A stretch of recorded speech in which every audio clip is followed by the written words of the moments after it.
Hello, I'm Ryan McEachran, and welcome to episode 40 of The Dig. Brendan Marshal, Vice President of the Mining Association of Canada, is back to give us his take on the federal budget. Stephanie Alvarez has an update regarding this week's CIM 2021 virtual convention, and we'll finish things off with 6 and 60. All this coming up right now. Just a quick note to follow us on Twitter at Mining Suppliers and LinkedIn, and subscribe to our YouTube channel to get the latest and past episodes of The Dig. Here's Stephanie Alvarez to tell us about the CIM 2021 virtual convention and more. Hi, Steph. Hi, Ryan. MSTA Canada will be participating at the CIM virtual convention from May 3rd to May 6th from 10 a.m. to 5 p.m. Eastern Time. As well, MSTA Canada, in collaboration with the Trade Commissioner Service of Canada in Brazil, is pleased to invite you to participate in the webinar session on the MSTAR Challenge program in the Brazilian mining sector on May 12th at 12 p.m. Eastern Time. MSTART is a Brazilian mining hub program that focuses on developing solutions to common challenges selected by 25 major mining companies associated with the mining hub through the proofs of concept. If you would like to participate in this webinar or have any questions about our virtual booth at the CIM Virtual Expo, you can email me directly at alvarez@mstacanada.ca. Thanks, Steph. The federal budget was announced on April 19th, and with over 700 pages, it covered a lot. Key themes included critical and battery electric minerals as part of a net zero economy. But did the budget really go far enough to help our industry advance its role in the green energy economy? Back with us to discuss this matter and to get his take on the budget is Brendan Marshal from the Mining Association of Canada. Hi, Brendan. Welcome back to The Dig. Hey, Ryan, it's good to be back. Awesome. And last week, April 19th, we had the release of the budget. We had you back, the week prior, to kind of read a bit of the tea leaves on what might come out of that budget. And so I'm glad to have you back to find out what your take on it this time. Sure. Well, I think when I was speaking with you last, one of the areas that I anticipated some potential movement on was in the critical minerals space. And the story on that is, I think, overwhelmingly positive, but also a bit of a stay tuned message in one respect. And what I mean by that is, when we think of critical minerals, it's a bit of a broad umbrella concept in which you would find different categories of materials, such as battery electric metals, such as rare earths, etc. And what budget 2021 did is significantly double down efforts on the decarbonization and battery electric vehicle supply chain play. And we've seen that through a couple of flagship measures, the single largest of which was a really large expansion of the Net Zero Accelerator Fund that's run out of ISED. So launched originally in December 2020 at $3 billion, that fund was expanded to $8 billion. And a core priority in that fund is the establishment of an up and downstream battery electric vehicle supply chain in Canada. So for MAC members and for your members that service MAC members that work in the nickel space, in the cobalt space, in lithium or graphite, these are materials that are going to potentially benefit from that focus of that program. Another piece was a significant tax proposal, the details of which are really to be determined, but it's a 50% proposed corporate income tax reduction for net zero technologies. And that's a broad net, but it captures, or the budget proposes that it captures, battery electric vehicle manufacturing supply chain activities. And that, again, is another potential support for directly and indirectly for MAC members that create minerals and metals that feed into those activities.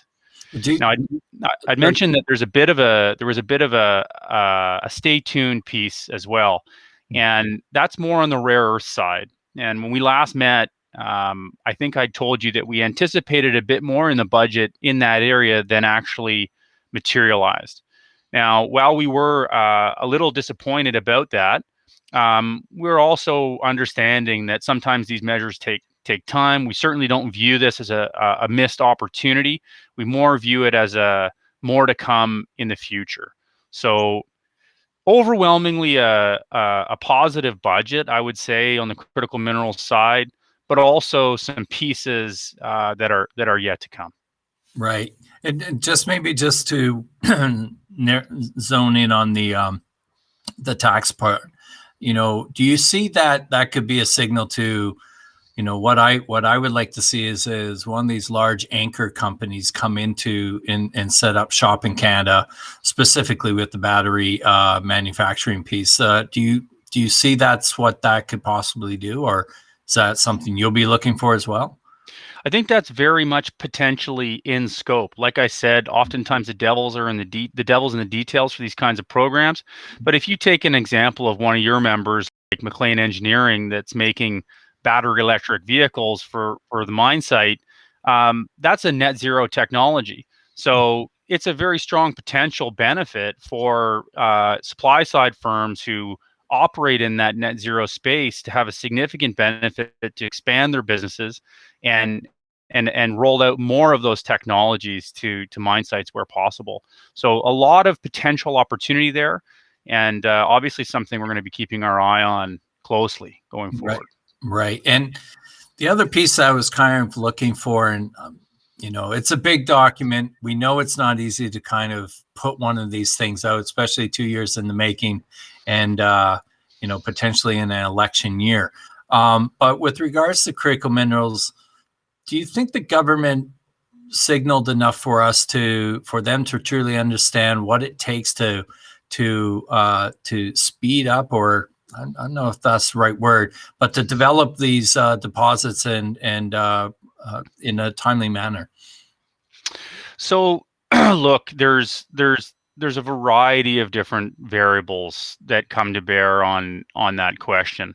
In Canada, historically, it takes quite a bit of time between the discovery of a deposit to move through permitting, then construction, to actually producing minerals and metals.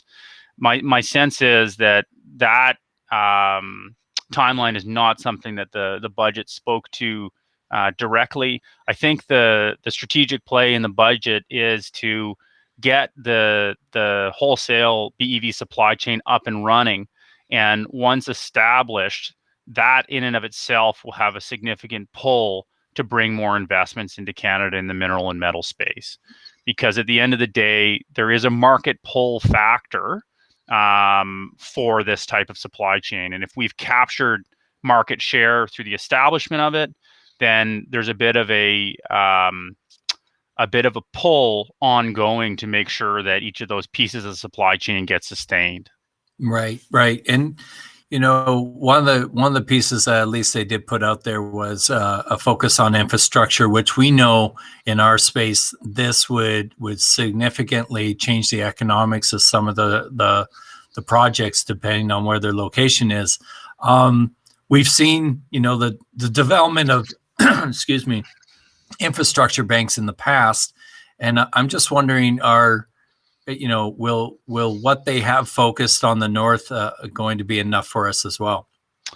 Well, it's sort of a mixed message on that, but generally I'd say it's positive. So a signature infrastructure program, the National Trade Corridors Initiative, was recapitalized to the tune of $1.9 billion. And one of the original features of that program was a specific northern carve-out. That carve-out was also renewed to the tune of 30%, I believe.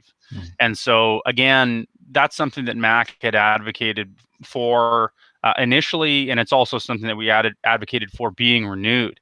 The infrastructure deficit in Canada's north is substantial. No one budget is ever going to address that.